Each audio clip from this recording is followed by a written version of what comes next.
I have been looking forward to this day for over 2 years.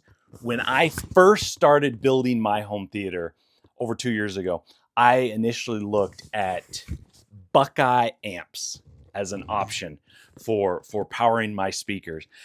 It ended up not working out at that time due to a number of reasons, but now I finally have a Buckeye amp in my possession, and I am going to use this amp to drive my 4 Atmos height speakers. This is a 4-channel amp, and it has 150 watts per channel into 8 ohms, 250 watts per channel into 4 ohms, and that is all channels driven. So this is a powerful amp. So let's get this thing opened up and take a look. Now, this amp has inside of it the Hypex NC252 modules. And each module powers 2 speakers. So 2 channels per module. So there are a total of 2 modules inside the chassis. And it's packaged really well. This bubble wrap, this is good stuff. So did a great job packaging it. Let's see here. Yep, we've got packaging. We've got this really tough bubble wrap all the way around, plus an additional layer of bubble wrap. And it's got the power cable, nice heavy duty 3-prong power cable. It's got some documentation, quick start guide. It's pretty simple. There's not much to these amps as far as what you have to do. It's basically plug and play. Oh, this is great. Let's open this thing up. Like I say, I've been wanting to get one of these from day one, and I could not be more thrilled to try this out. I bought this from Dylan, Buckeye Amps. Dylan is the guy who started the company. And, you know, it's an interesting story about Dylan that actually caught my eye. One of the things that caught my attention with regard to these amps was I was reading on Audio Science Review. Oh, that is sharp. That is really, really nice. So I do want to tell this story. Amir on Audio Science Review, he reviews all kinds of equipment, home theater related, amplifiers, AVRs, processors, etc. And Dylan created these amps, and he sent one to Amir to review it. And Amir checked it out, ran it through its paces, and he determined that the amp was a really, really high quality amp, but he did have a couple kind of small details. He's like, hey, you know, if you change this, if you adjusted that, you know, you could really improve it. And Dylan, to his credit, he did not get defensive. He didn't, he didn't act as though, you know, Amir had insulted his firstborn child. He took the feedback and he said, oh, thank you. And he made those changes. He made those adjustments. And I read that story on Audio Science Review, and that just really stood out to me because that speaks to how much Dylan wants to create a quality product, and he accepts feedback and he responds to it. And that is a mark of somebody who actually cares and they want to do a good job. And so after I read that, I was like, I want a Buckeye amp. Not to mention the fact that Amir was extremely impressed with their performance and quality. And so I'm like, I've got to have one. So very quickly, as I mentioned, it is a 4-channel amp. So there are 4 connections for the speaker outputs. There are 4 XLR inputs, so no RCA, but they say on the website that it's fine to use an RCA to XLR cable to connect it up. It has 3 different modes for being powered up. You can just have it on all the time, which probably isn't recommended. The other option is auto sensing. So it will just sense when there's a signal and it will kick on. And then it also has a 12-volt trigger. And then it's got the on-off switch and the power port. And that is pretty much it. It has an LED on the front that I'm assuming powers up. And I think it turns red if it goes into fault mode or if it clips. And then the Buckeye logo, which is, I kind of like the logo. That's pretty sharp. Now, funny enough, on the website, it says something to the effect of, our cases may not be, much to look at, but, they are high quality. I actually really like the look of the case. It's got a nice industrial look to it. I think it looks really good. It feels really solid. It's metal. It's made in Nova Scotia. So the cases are, somewhat local. They're definitely local to North America. And it's got these really nice feet on the bottom. Yeah, this is my first time seeing a Buckeye amp, and I like it. This is a high quality item so far from what I'm seeing. So the first step to installing this amp is to give it a shelf to set on. Now, the wonderful thing about this amp is it's low profile. So you're able to pack that much power into this chassis because it's a Class D amp. And so it really just does not take up much real estate, which is fantastic. It really is. You can see like the rack relative, the rack width versus the width of this device, and it'll take up, it looks like it'll fit in a 2U slot. It's interesting to me, kind of the prevailing wisdom when it comes to powering Atmos speakers. You see it on the forums all the time where people say, oh, Atmos speakers, they don't do much, so you don't really need to worry about them having that much power. You don't have to worry about, high wattage for Atmos speakers. And then also, in addition to that, people will, I see it so often, they're like, oh, you don't need to really worry about having high quality speakers for the Atmos high speakers because they just don't really do much. So you don't really need a very good speaker for that speaker placement. And then on those same forums, you hear people complaining, oh, I just don't think my Atmos speakers are doing much. Like, I just can't really hear anything from them. And yes, there is an issue where, the sound mixers don't send a ton of sound to the Atmos speakers, but don't you want to give your Atmos speakers every possible chance, every possible opportunity, every possible advantage so that when they do have sound to produce, they have the best shot at making the best sound possible? So I'm not saying you should rush out and, buy a 600 watt amp and, a $3,000 height speaker. I'm not saying that, but what I am saying is that the height speakers need to be balanced with the rest of your system. So I would say they need to be powered, comparably to how you're powering your sides and surrounds. They should be a quality level,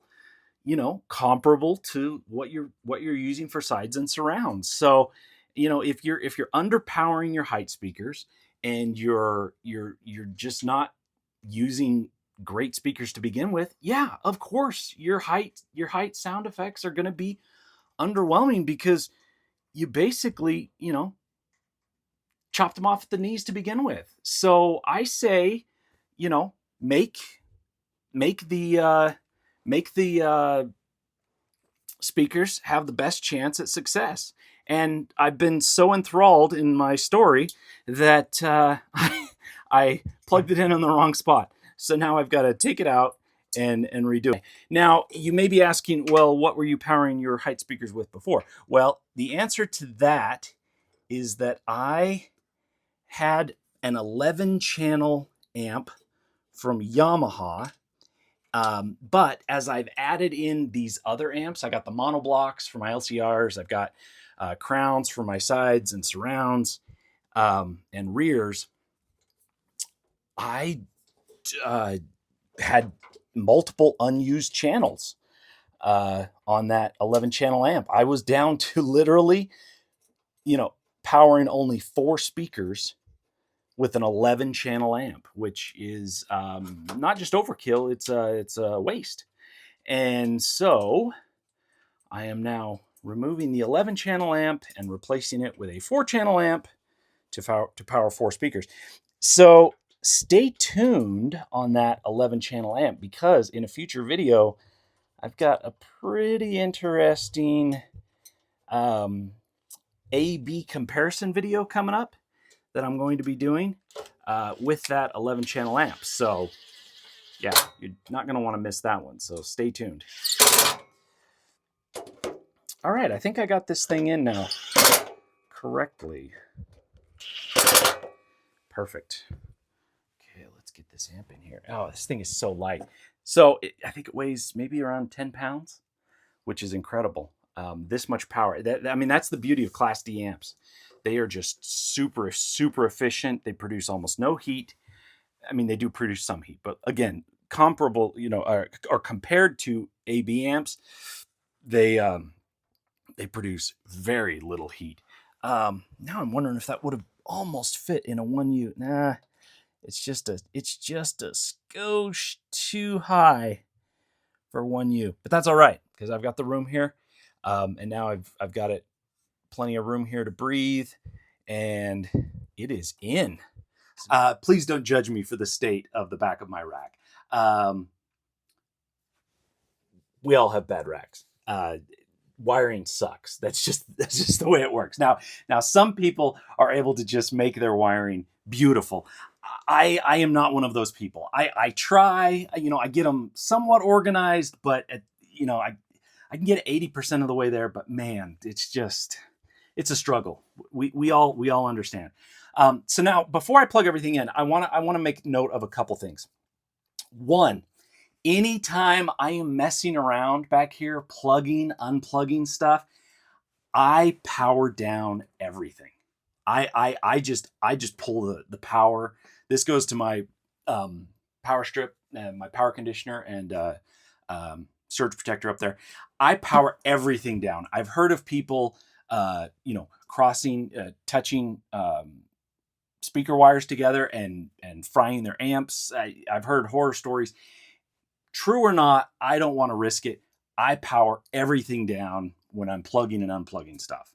Not so much as a protection for me, though that is important. It's more protection for the equipment.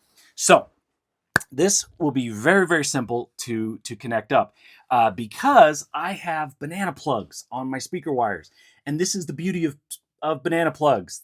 They just plug in and out. If you're not using banana plugs, like, what are you even doing with your life? Like, get banana plugs, man. It's the only way to go. Okay, so I've labeled these 4 speaker wires so that I don't have to trace them up to that the connections up there. So this should be fairly straightforward. Red into red, black into white.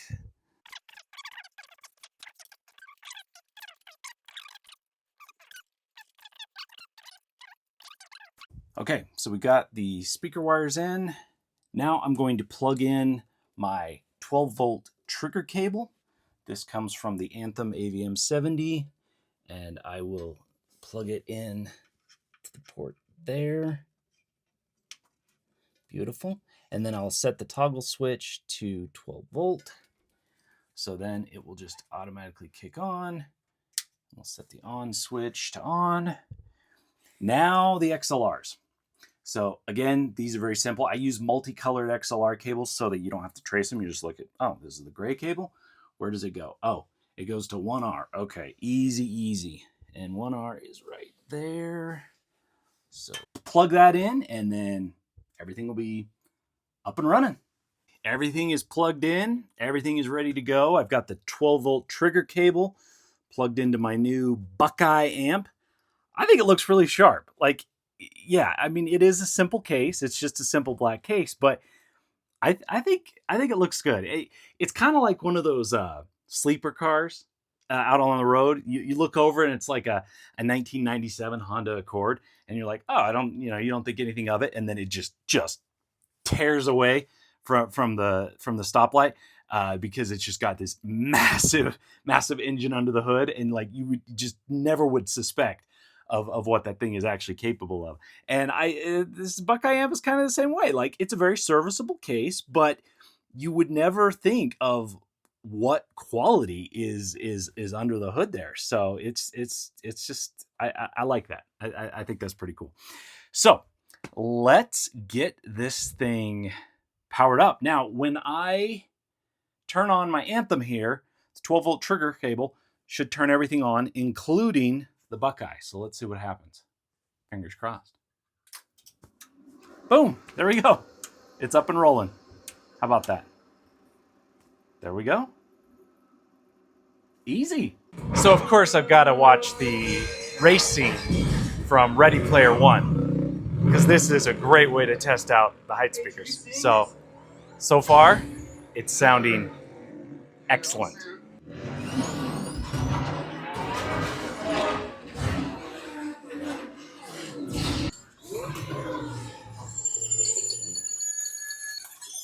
Yeah, excellent.